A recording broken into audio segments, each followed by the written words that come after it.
I was never meant for the day. There's something about the sun that feels too bright, too intrusive, too revealing. Nights, on the other hand, have always felt quieter, safer. That's why, when the city bus company offered me the last night shift, I didn't hesitate. Money's tight, and something about the emptiness of the streets called to me. Even if I couldn't explain why. The bus depot smelled of damp asphalt and old metal. The fluorescent lights flickered lazily, throwing thin shadows across the concrete floor. My hands trembled slightly as I ran them over the steering wheel, worn smooth by countless hands before mine. The engine hummed to life, a low, steady rhythm that reminded me, for a fleeting moment, of a heartbeat. Most nights, the route was empty. Few people ventured out after midnight, unless they had no choice. The city slept in a deep, dreamless slumber, punctuated only by the occasional siren or the clatter of a distant train. That's why I thought I would be alone tonight. Just me and the streets stretching into darkness. But there's always a part of you that notices things before you're ready to understand them. A street lamp flickering in a rhythm that doesn't belong. A shadow that moves against the wind. I'd heard stories of previous night drivers, some disappearing without notice, others leaving in the middle of the night, refusing to return. Management called it personal reasons. Rumors called it something else. Something unspoken. As I drove through the empty avenues, the bus's interior creaked and groaned, an old metal frame protesting against the cold night air.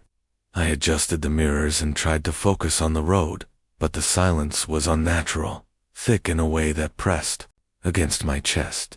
Occasionally, I would catch my reflection in the glass window, only to find that the light didn't quite fall right. Something about my own eyes seemed off, though I couldn't place why. The dispatcher's voice crackled over the radio, calm and monotone. Most nights are empty, just don't linger at the last stop. I nodded, though I knew they couldn't see me. I laughed softly to myself, trying to ease the tension coiling in my stomach. Yeah, I whispered. But laughter didn't come easy here. Not tonight. I reached the outskirts of the city, where the streetlights thinned into darkness, and the hum of distant traffic faded into silence.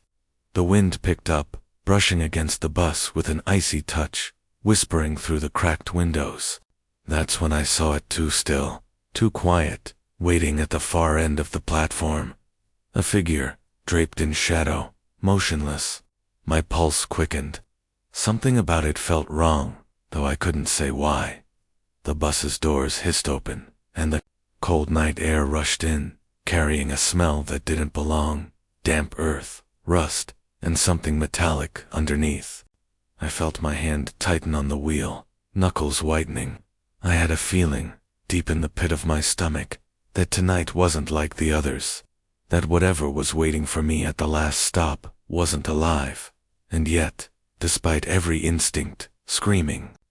To drive past, I pulled the bus closer, the engine's hum trembling with mine. Tonight, I would meet my passenger. The bus rolled to a stop at the final platform, a place I had never been before. Not officially, at least. The station wasn't marked on the official maps. Its edges blurred into darkness, the pavement cracked and wet, reflecting the weak, flickering glow of a single overhead lamp. The hum of the city had vanished completely. Even the usual distant sirens were gone, as though the world beyond this platform no longer existed. I killed the engine and let it idle, the vibrations resonating faintly under my hands. That's when I saw him, or rather, the man who had been waiting for me. He was tall, impossibly thin, and dressed in layers of gray that seemed to merge with the shadows around him. His face was obscured beneath the hood of his coat, but I felt his eyes on me. Not the casual glance of a passerby, but a weight that pressed into my mind, as if he could see straight into my thoughts.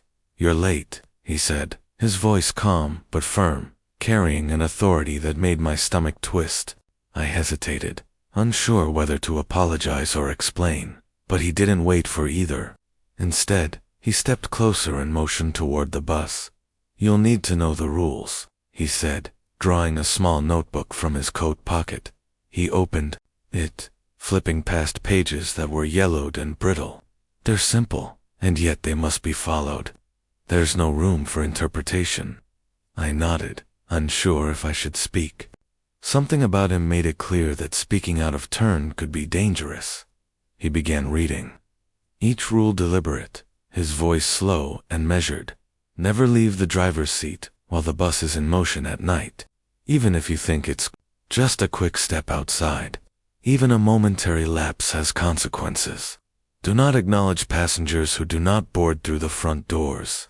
If they appear where they shouldn't, ignore them. Pretending they aren't there is your only protection.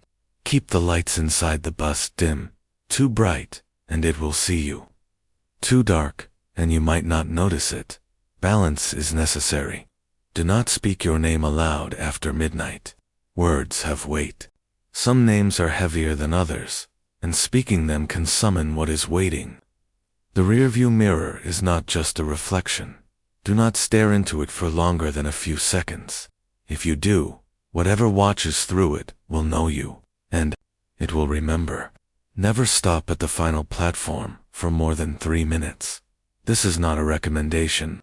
The longer you linger, the stronger it grows, and it will follow you. If you hear footsteps behind the bus, do not look back. Turn the wheel and continue. Hesitation is fatal.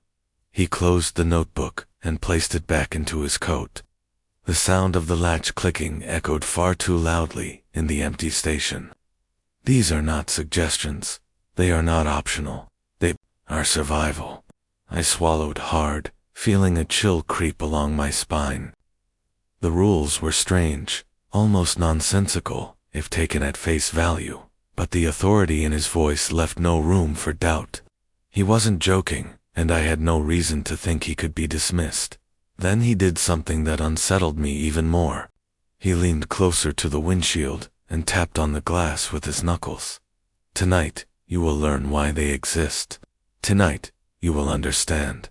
Drive carefully, and remember, some passengers are not alive. Some will pretend to be. Your job is to keep moving, to follow the rules, and to survive.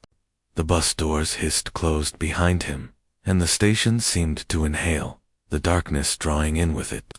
I could feel the night pressing against the windows, the wind curling around the tires like fingers, searching for purchase.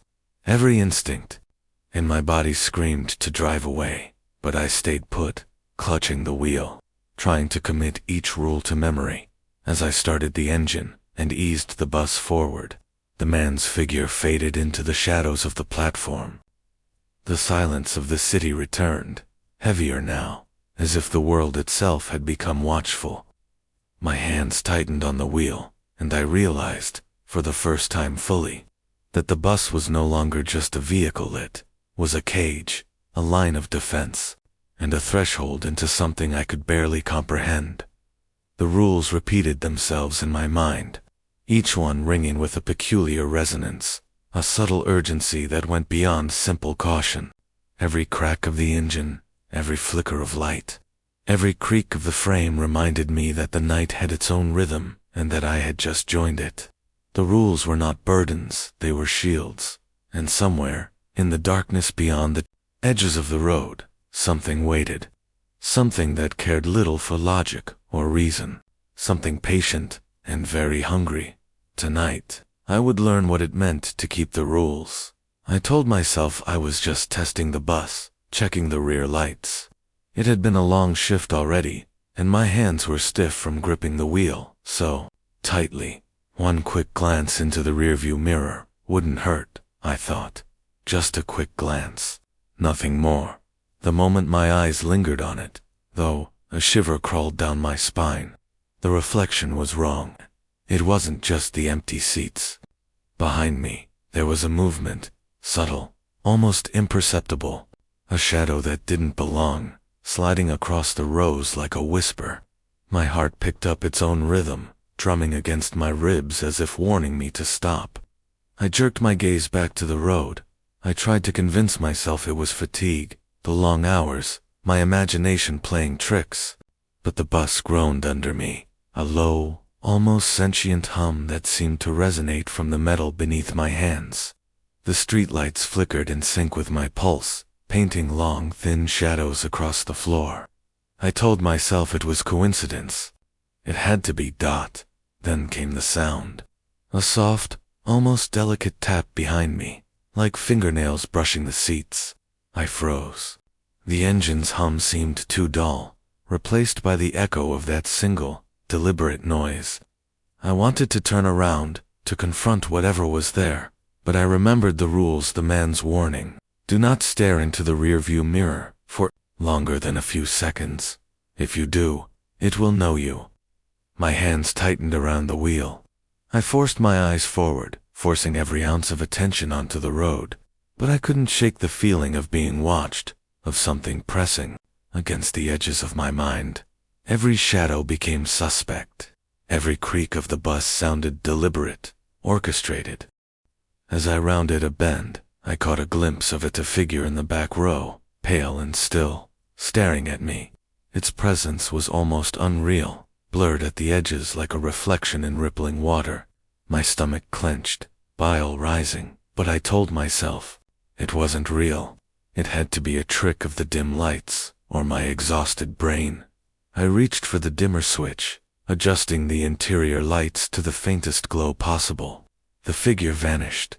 My chest loosened just slightly, and I let out a shaky breath, but the relief was short-lived. A whisper, low and guttural, brushed the back of my neck. Words I couldn't understand, words that weren't meant to be spoken aloud. Tickled my ears and sank into my skull. Panic rose, clawing at my rational thoughts. My right foot trembled over the brake pedal. My hands shook, cold sweat slicking my palms. I forced myself to focus, to remember the rules, to keep moving. Never leave the driver's seat while the bus is in motion. Keep the lights dim. Do not acknowledge passengers who do not board through the front. I recited them silently, over and over, as if chanting could anchor me to safety. The rest of the route passed in a blur. Every stop felt elongated, stretching minutes into eternity. The shadows behind me shifted with impossible speed, always at the corner of my vision, never fully revealing themselves. I avoided the mirror entirely, fearing what might stare back if I dared. By the time I reached the next familiar streetlight, a trembling relief settled over me. I had survived the first violation, or perhaps it had simply let me live this time.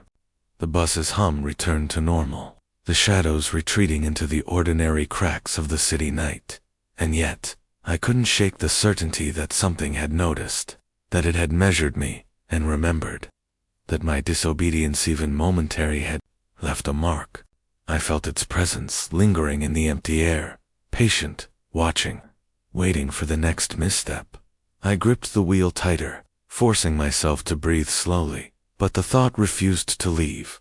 The rules were not suggestions. The rules were shields, and I had almost torn mine away. Tonight, I understood the weight of small mistakes, and I knew, deep down, that whatever was out there was already learning me. I thought I had understood the rules after that first violation. I thought I had learned my lesson, but the city at night has a way of reminding you that understanding is never enough. It started with the corners. Every alley, every streetlight, every flickering sign seemed to pulse with movement, shadows stretching in ways that made no sense. I forced myself to ignore them, focusing on the road, counting the empty seats in my periphery. That's when I heard the soft shuffle of shoes along the aisle. My heart slammed against my chest, and I froze, hand hovering over the brake. The rule came back to me, clear and urgent. Do not acknowledge passengers who do not board through the front doors. I swallowed, my throat dry, and tried to keep my eyes forward. Yet instinct compelled me to glance sideways. At the back of the bus, a figure had appeared, pale, ragged, slumped in a seat I knew I had checked minutes ago. It wasn't moving like a normal passenger. Its head tilted in an unnatural angle, one arm draped across the seat in a way that made my skin crawl. It didn't blink. It didn't breathe, or at least, I couldn't see it do either. I gritted my teeth and focused on the rules. Pretend it wasn't there. Pretend it doesn't exist. But the hum of the engine, the creak of the bus, even the faint swish of the tires on asphalt, all of it now carried a weight, a resonance that whispered that ignoring it wasn't enough. The figure's head turned slowly, impossibly, so that its gazer, what passed for a gaze, fixed on me through the rear-view mirror. I refused to look. My fingers ached, trembling on the wheel, but I didn't flinch. I couldn't. The rules had to hold. Then came the whispering, low and urgent, curling around the edges of my mind. Words I didn't understand, syllables that should have been impossible, yet they burrowed into my thoughts, tickling at the edges of sanity. The lights inside the bus flickered in response, bright for a heartbeat, then dimmer than before. A balance that shouldn't exist. The air grew colder. My breath fogged the windshield, and condensation ran down like thin rivers. The figure remained, patient, waiting, its presence stretching across the seats, reaching toward me in silence. I realized then that the rules weren't just guidelines, they were barriers. Breaking them didn't just bring consequences. It allowed something in. I remembered the advice about the final platform. Do not linger for more than 3 minutes. The thought of stopping again, of tempting fate, made my stomach churn. I pressed down on the accelerator, forcing the bus forward, trying to escape the creeping dread that had settled over the interior like a shroud. Every streetlight became a test, every shadow a trap. The figure didn't follow me in a physical sense, but I could feel it there, leaning just beyond perception, stretching across the edges of vision and mind alike. The city itself seemed to bend around it, alleys elongating, lampposts bending, as though reality had become a trap designed to hold me inside the bus. I caught glimpses of other figures then, fleeting shadows that I convinced myself were tricks of the light, but deep down, I knew they were real. Each one a memory of a previous driver, or perhaps a warning. The rules weren't arbitrary. They were a language, a code written by those who had survived or failed. By the time I reached the next familiar stop, the figure had receded, leaving only the faint chill of its presence. My chest heaved, hands shaking, but I forced myself to continue. The engine hummed again, a normal, steady rhythm that barely calmed me. I understood now why the man had been so insistent. The rules weren't just to protect the driver, they were to keep something contained. And every violation, no matter how small, loosened the bonds. Tonight, I had learned a lesson again. The night was patient, but it was watching. It was learning. And it had begun to understand me. Just as I was beginning to understand it. I didn't intend to look deeper into the history of the night route. Curiosity, however, has a way of taking hold when fear presses close. And by the time I pulled into the depot after the shift, I found myself wandering into the dusty back office, past stacks of filing cabinets that looked older than the building itself. The lights flickered overhead, weak and struggling, as if warning me not to linger. One cabinet in particular caught my attention. Its label read simply, "Previous drivers."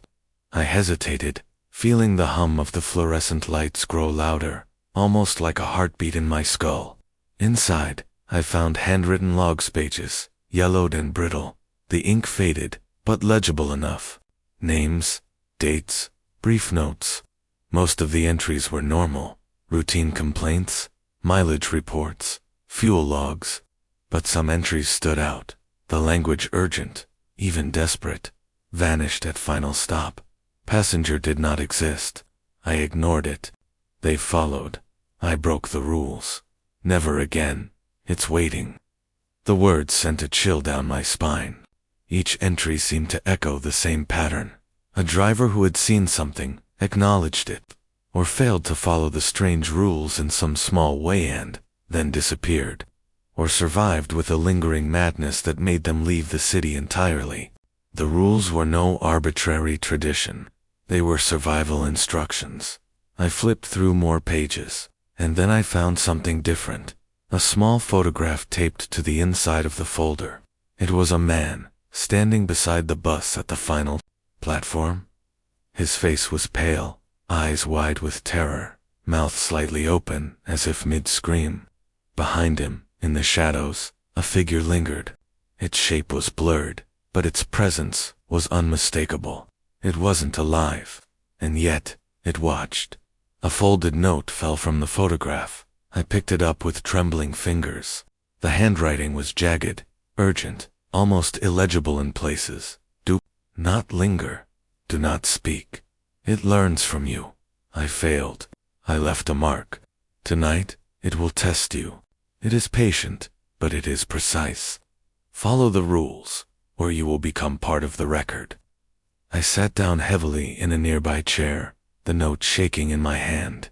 My mind raced. Each rule the strange man had given me wasn't nonsense. They were based on experience, on countless drivers who had encountered the same entity, the same presence. And the last line made my stomach churn. You will become part of the record. I needed more. Something that explained why this entity existed, why it chose the last night bus, why it seemed to follow the drivers so relentlessly. The filing. Kavanaugh offered another lead, a small stack of VHS tapes, labeled in neat, almost obsessive handwriting. Security footage, final stops.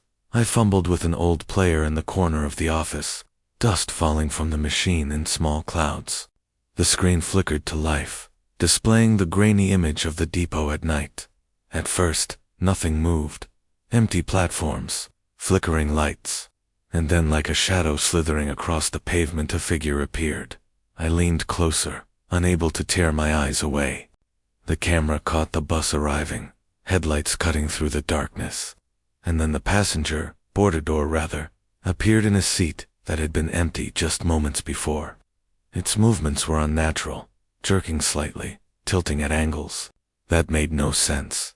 The driver, a man I didn't recognize, glanced at the rearview mirror, hesitated, and then screamed.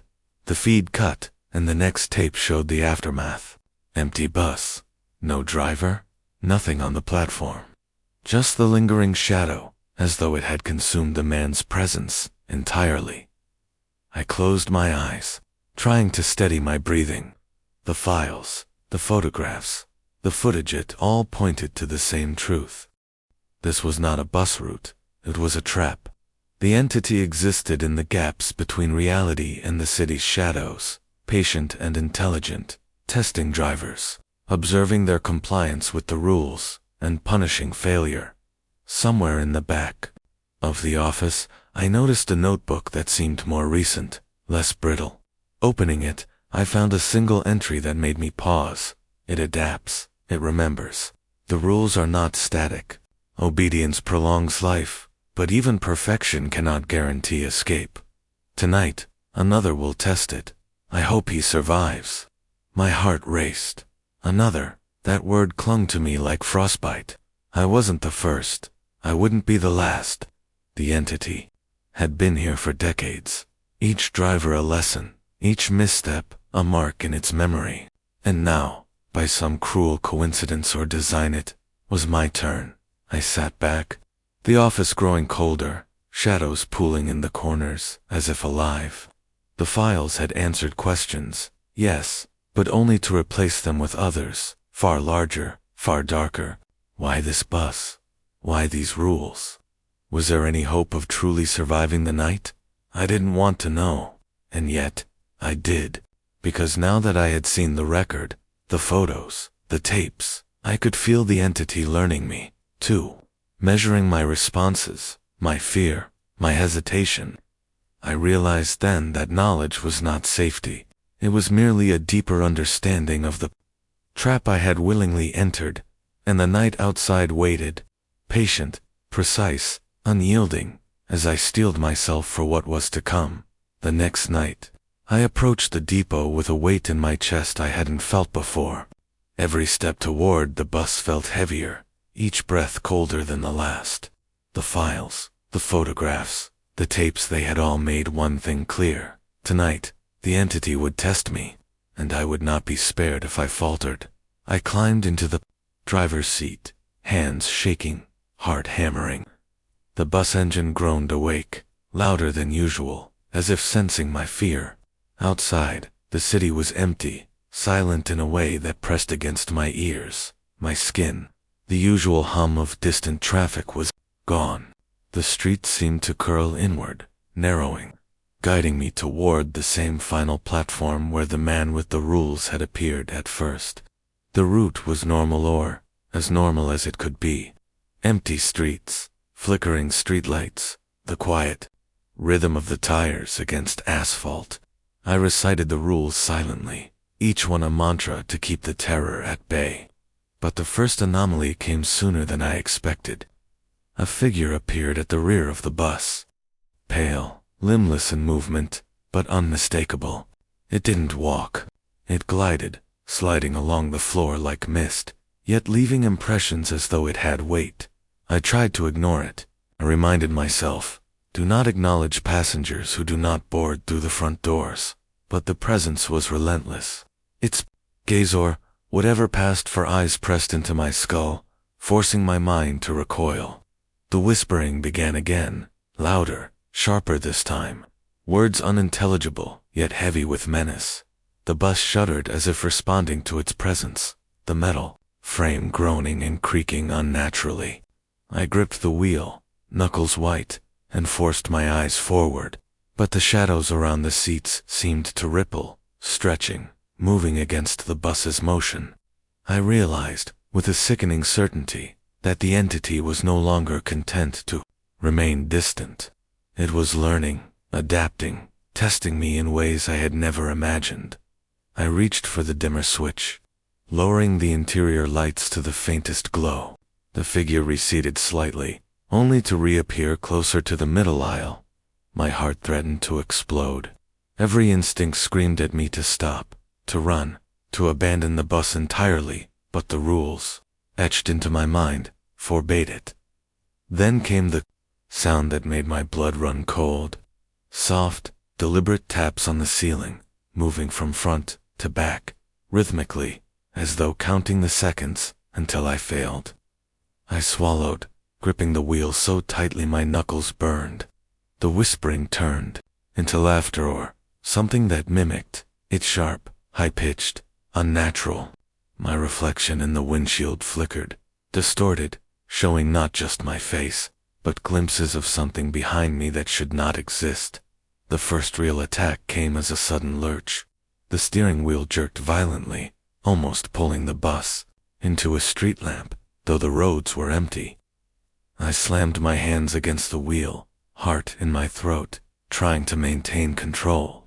The presence behind me surged, filling the bus like water, cold and suffocating. Its intention was clear. It wanted me to look, to hesitate, to break the rules.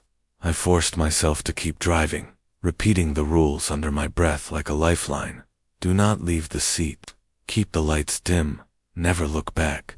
But the entity pressed closer, its cold weight seeping into my mind, clawing at the edges of my sanity. Every streetlight, every shadow, became a trap. Every turn felt like it could be the last. I could hear it now, breathing or something that mimicked it directly behind me. The whispering had stopped. It didn't need to speak anymore. It moved with intention, stalking, circling, waiting for the slightest lapse.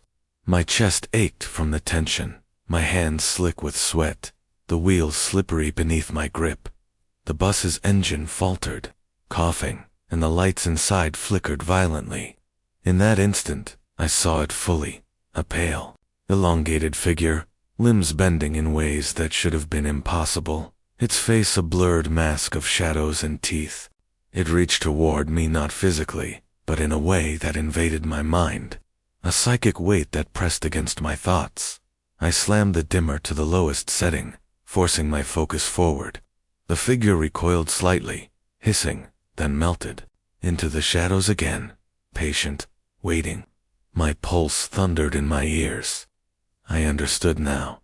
This entity didn't merely hunt, it measured, studied, and punished any hint of hesitation or fear. It was precise, relentless, intelligent.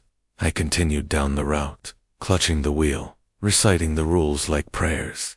Every stop, every shadow, every flicker of movement was a test.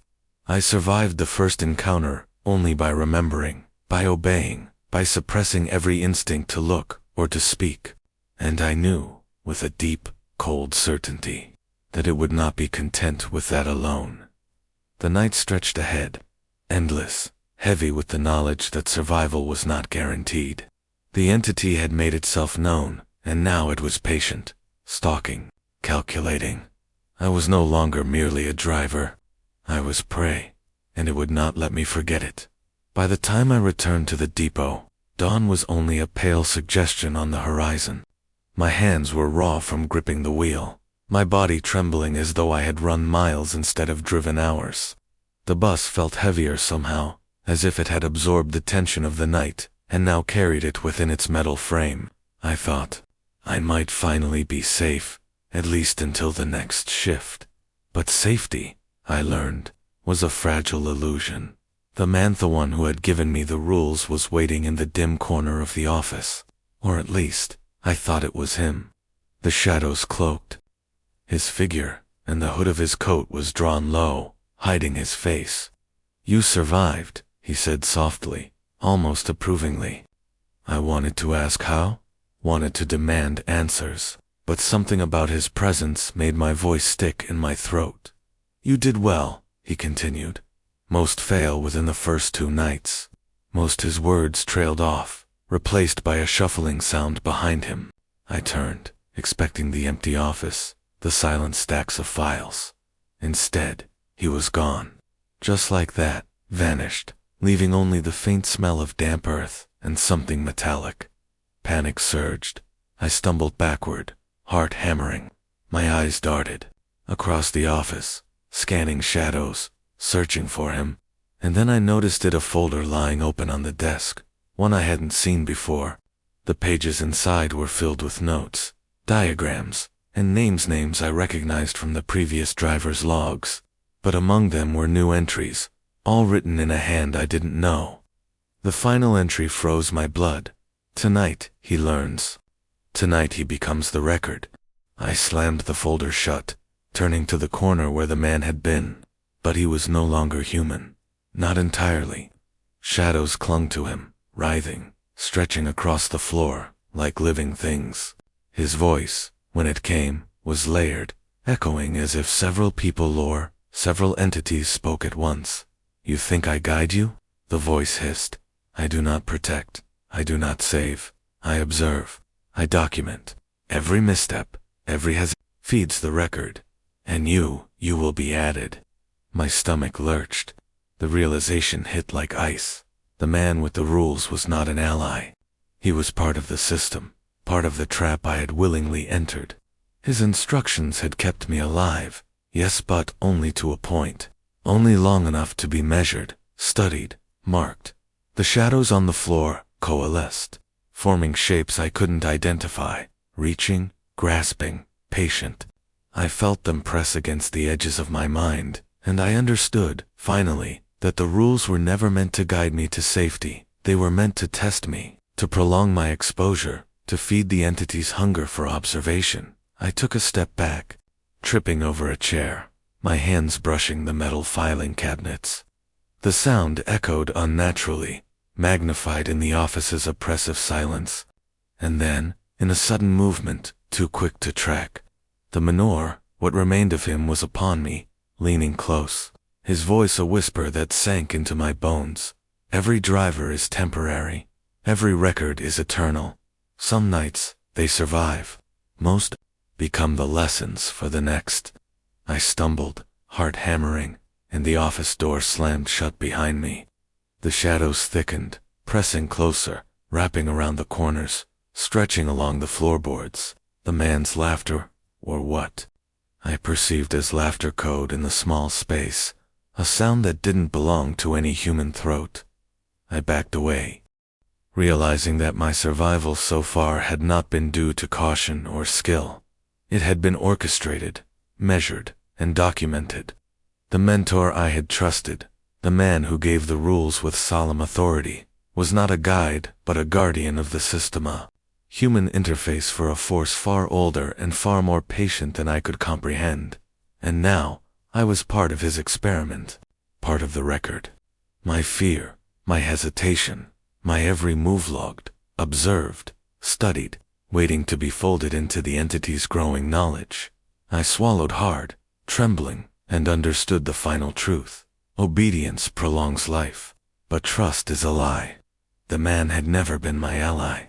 He had been the one to ensure I would experience the night fully, to make the entity aware of me, to prepare me for the inevitable test that would come. I backed toward the corner, clutching the folder I had found earlier, every instinct screaming to flee, yet knowing that the shadows had already learned my patterns, already adapted to my reactions. And somewhere behind the layers of darkness and whispers, I felt the entity stir, patient and precise, waiting for the next move, for the first real failure. The night was no longer just a route to survive. It was a gauntlet. And I had just realized that my mentor, human or otherwise, was the first betrayal I would never forgive. The first twist in a night that promised there would be no mercy. The bus sat idling at the depot, the engine ticking softly as the early morning chill crept through the vents. My hands shook, not from the cold, but from the realization that I could no longer trust anyone, not the rules, not the mentor, not even myself. Every instinct screamed at me to leave, to abandon the bus, to run from the night entirely. But I knew better. The entity would find me. It was patient. It had all the time in the world. I gripped the wheel and forced my eyes onto the street ahead. The route waited, dark and quiet, but I could feel the shadows already shifting in the corners of my vision. The entity had learned my hesitations, my patterns, and now it would test me fully. One wrong move, one glance, and it would claim me as part of its record. I considered the rules again. Each one, every painstaking detail, felt both a lifeline and a trap. I could obey to the letter, but even perfect compliance no longer felt safe. The mentor's betrayal had revealed the truth. Following the rules might prolong life, but it could not guarantee it. Survival meant more than obedience. It meant cunning, decisiveness, and the willingness to break the rules when necessary. The first choice came immediately. The final platform approached sooner than expected, the city lights dimming into shadows, the pavement slick and reflective. I could stop, as I had always done, to let the night settle, to gather my courage. But stopping felt like surrender. The entity would be there, waiting for hesitation. I pressed the accelerator, bypassing the platform entirely. My stomach lurched as I felt the air thicken. The shadows stretched toward me in silent accusation. The bus rattled and groaned, as though protesting my defiance, but I held firm. One rule broken, perhaps more would follow. Perhaps this would be my final mistake. Then came the whispering, soft and insistent, curling round my thoughts, trying to force panic, doubt, hesitation. I closed my eyes briefly, focusing on my breathing, imagining a line between myself and the entity, a fragile barrier I could maintain through sheer will. I recited the rules under my breath, but with a twist. I added my own intentions, a silent declaration that I would survive, no matter what it demanded. The figure appeared suddenly, sliding along the aisle behind me, more solid than ever. Its presence pressed into the back of my mind, a cold, psychic weight. I could feel it stretching toward my consciousness, testing me, demanding compliance. I forced myself to keep my eyes forward, every muscle tensed, every nerve screaming, but I refused to look. The second choice came almost immediately after. The interior lights flickered violently. A glance into the rearview mirror would have shown it, revealed its full form, and perhaps ended me. But I did something the rules had never suggested. I reached down and activated the hazard lights, flooding the bus with staccato flashes. The figure recoiled, shrieking in a sound that I felt vibrating through my chest. The tactic wasn't in the rules. It wasn't sanctioned, but it bought me seconds, precious seconds of control. I realized then that survival wasn't about obeying blindly. It was about manipulating the environment, turning the entity's expectations against it, and daring to assert my will. Every instinct screamed to stop, to hide, to surrender. But I pressed onward, accelerating through the night, guiding the bus with a tense precision that bordered on desperation. The final decision arrived at the same moment the last familiar streetlight disappeared behind us. I could continue, following the path I had always known, sticking to the rules with terrifying precision, or I could deviate entirely, forging a route that the entity had not yet anticipated. I chose deviation, heart hammering, hands raw on the wheel. I turned the bus onto an unmarked road, one that twisted into darkness, unlit, unpatrolled. The air grew colder, heavier, but I could feel the entity's anticipation faltering. It had expected compliance, expected me to adhere to the lines, and for once, I refused. The whispers became confused, fragmented, and for a heartbeat, I felt a sliver of power, not control. Not victory, but enough to keep moving, enough to survive. Another night. The road stretched ahead, uncertain, dangerous, and yet my own. Every shadow I passed, every strange flicker I ignored, was a testament to my decision. Survival was no longer about rules. It was about choices, courage, and the willingness to confront the unimaginable. The night was patient, still, but I had taken a step, however small, to assert my will. And for now, that was enough. The road ahead was empty, stretching into shadows that seemed almost alive, curling around the edges of the bus. I had survived the night, at least for now, but the relief was fragile, like glass under my fingers. Every sense remained alert, every nerve screaming that the entity had not given up, had not forgotten me. It had learned. It would wait. I slowed the bus as the first hints of dawn touched the horizon, orange and pale through the mist. The streets appeared normal again, quiet, almost serene, as if nothing had ever happened.